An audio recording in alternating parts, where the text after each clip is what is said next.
ठेवलेला आहे तो सात शृंगार मी काय तुला परिधान करणार नाही। घरी तुझी आई आहे त्या आईला जाऊन सांग तो सात शृंगार तुम्हाला परिधान कर। हा नको तो हट्ट तू माझ्याशी घडू नको अशी गौरराधा या कानाला विनवणी करते। नाही नाही रे काना मला, नाही नाही रे काना मला, वेळ तुझ्याची भांडायला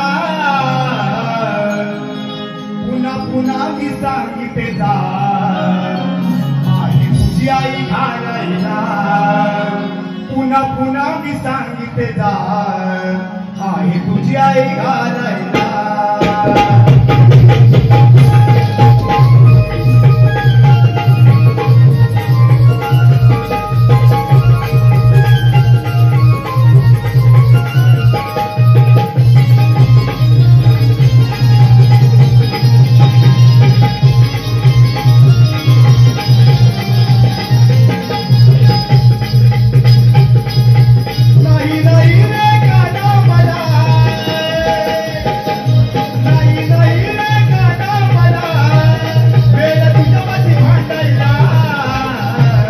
पुन्हा पुन्हा मी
सांगितले